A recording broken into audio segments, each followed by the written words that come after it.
Hello friends, welcome to my channel. நம்ம சேனலில் இப்போ என்ன பார்க்க போகிறோம்னு பார்த்திங்கன்னா, ஒரு ஸ்வீட் தான். ஒரு பைனாப்பிள் கேசரி தான் நம்ம செய்ய போகிறோம்.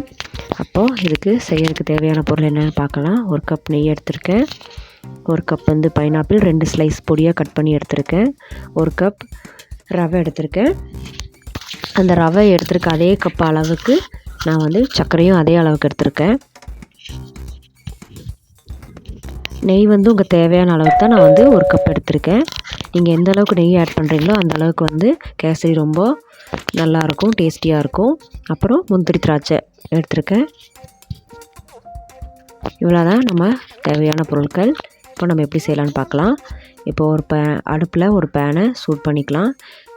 நீங்கள் எடுத்து வச்சுருக்க நெய்யை அப்படியே யூஸ் பண்ண தேவையில்லை. கொஞ்சம் கொஞ்சமாக இடையில மட்டும் அந்த நெய்யை யூஸ் பண்ணிக்கலாம் நமக்கு தேவையான அளவுக்கு. இப்போ நான் 1லேருந்து 2 ஸ்பூன் நெய் சூடு பண்ணியிருக்கேன். அந்த நெய் சூடானதுக்கப்புறம் பார்த்திங்கன்னா, நம்ம எடுத்து வச்சுருக்க முந்திரி திராட்சை இதெல்லாம் அதில் நல்லா ஃப்ரை பண்ணி எடுத்துக்கலாம். இப்போ பாருங்கள், அதெல்லாம் ஃப்ரை பண்ணி எடுத்தாச்சு. இப்போது இன்னும் ஒரு ஸ்பூன் நெய் ஆட் பண்ணி அதில் நம்ம எடுத்து வச்சுருக்க ஒரு கப் ரவை இருக்குல்ல, அந்த ரவையை நம்ம வறுத்து எடுத்துக்கலாம். நீங்கள் வறுத்த ரவையாக இருந்தாலுமே ஒரு தடவை நீங்கள் நெய்யில் வறுத்து எடுக்கும்போது அந்த கேசரி நல்லா டேஸ்ட்டாக இருக்கும், நல்லா சாஃப்டாக இருக்கும், ஹார்ட் ஆகாது. நீங்கள் 1 hour 2 hour கழித்து சாப்பிடும்போது கூட அது ஹார்ட் ஆகாமல் சாஃப்டாக இருக்கும். அதனால் நல்லா ரோஸ்ட் பண்ணி எடுத்து வச்சுக்கோங்க ரவையை. பாருங்கள், எடுத்தாச்சு. இப்போ நம்ம அதே பேனில் இன்னொரு ஸ்பூன் நெய் விட்டு அதில் நம்ம கொஞ்சம் சர்க்கரை ஆட் பண்ணி நம்ம எடுத்து வச்சுருக்க கேசரி, நான் 2 ஸ்லைஸ் எடுத்தேன், அதை பொடியாக கட் பண்ணி எடுத்து வச்சுருக்கேன்.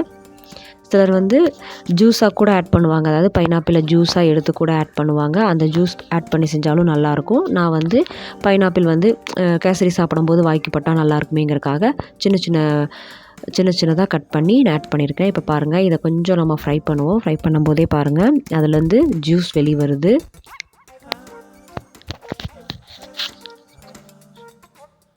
நம்ம இதோட தேவையான அளவுக்கு தண்ணி ஆட் பண்ணிக்கலாம்.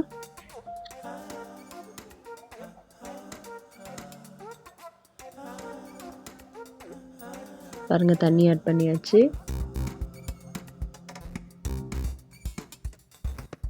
இப்போது தண்ணி நல்லா சூடாகி கொதிச்சிருக்கும் போது நம்ம வறுத்து வச்சுருக்க ரவையும் கூட இதிலேயே நம்ம ஆட் பண்ணிக்கலாம்.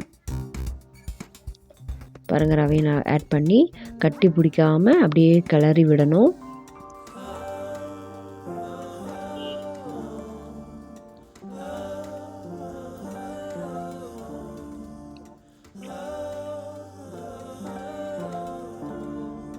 பாருங்கள், ரவை நல்லா வெந்து வந்துருச்சு. இப்போ நம்ம அந்த ஸ்டேஜில் நம்ம எடுத்து வச்சுருக்கிற சர்க்கரையை ஆட் பண்ணிக்கலாம். சர்க்கரை ஆட் பண்ணும்போதே அது இன்னும் கொஞ்சம் நம்ம கேசரி இன்னும் இலகி வரும்னா இப்போ கொஞ்சம் நம்ம கெட்டியாக வந்திருக்க கேசரி இப்போது சர்க்கரையோட கொஞ்சம் இலகி லூஸ் ஆகி வரும். நீங்கள் தண்ணியும் ஆட் பண்ணிக்கலாம். இதுக்கு சிலர் பாலும் ஆட் பண்ணி செய்வாங்க. நான் தண்ணி மட்டும்தான் ஆட் பண்ணியிருக்கிறேன். அது உங்கள் விருப்பம்தான். நீங்கள் தண்ணி ஆட் பண்ணி 1 கப் தண்ணி 1 கப்பு பால் எடுப்பாங்க. நான் 2 கப்புமே தண்ணி தான் எடுத்திருக்கேன். அது உங்களோட விருப்பம்தான். உங்களுக்கு எப்படி பிடிச்சிருக்கோ அந்த மாதிரி கூட செய்யலாம். இங்கே பாருங்கள், இப்போ நம்ம சர்க்கரை போட்டு கிளறதுக்கப்புறம் கேசரி நல்லா இலகி வந்திருக்கு. நம்ம இப்போ எடுத்து வச்சுருக்க நெய்யை ஒரு ஸ்பூனாக ஆட் பண்ணி அப்படியே கிளறி விட்டு வருவோம். இதெல்லாம் கட்டி பிடிக்கல, அதெல்லாம் நம்ம போட்டிருக்கிற பைனாப்பிள். இப்போ நான் இதில் 2-3 ஸ்பூன் நெய் மறுபடியும் ஆட் பண்ணுறேன். ஆட் பண்ணி மறுபடியும் நம்ம கைவிடாமல் கிண்டி விடுவோம். நம்ம இப்படியே கொஞ்சம் கொஞ்சமாக நெய் சேர்த்தி நம்ம கிளறி விட்டுட்டுவே வரும்போது நம்ம 2 hours கழித்து கூட கேசரி செஞ்சு சூடாக சாப்பிடும்போது எப்படி அந்த கன்சிஸ்டி இருக்கோ அதே மாதிரி 2 hours கழித்து நம்ம சாப்பிடும்போது ரொம்ப சிலர்லாம் சொல்லுவாங்க, கெட்டி ஆகிடுச்சு என்னோடய கேசரி, செஞ்சம்போது இருந்த அந்த சாஃப்ட்னஸ் இல்லை அப்படிம்பாங்க. இது நீங்கள் இந்த மாதிரி செஞ்சு பாருங்கள், உங்களுக்கு கண்டிப்பாக 2 hours கழித்து நீங்கள் சாப்பிடும்போது கூட நல்லா சாஃப்டாக இருக்கும். பாருங்கள், இந்த மாதிரி பதத்துலேயே இருக்கும்.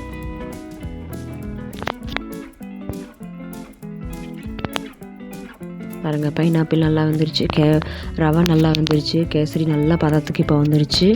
பாத்திரத்துலேயும் நல்லா ஒட்டாமல் வந்திருக்கு. இப்போ மறுபடியும் இன்னும் 2 ஸ்பூன் நெய் ஆட் பண்ணிக்கலாம்.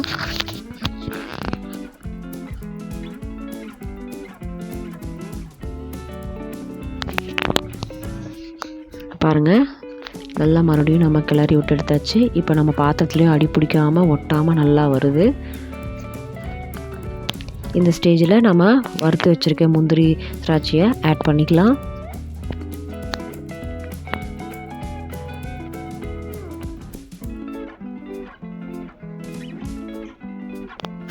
இப்போ பாருங்கள், சூடான டேஸ்டியான கேசரி ரெடி ஆயாச்சு.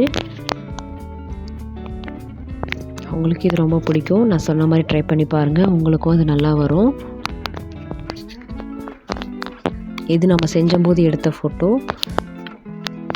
இது பாருங்கள், நான் ஆஃப்டர் 1 hour 2 hours கழித்து எடுத்துக்கிற ஃபோட்டோ. இதுவும் பாருங்கள், அதே மாதிரி கேசரி தான் இருக்குது.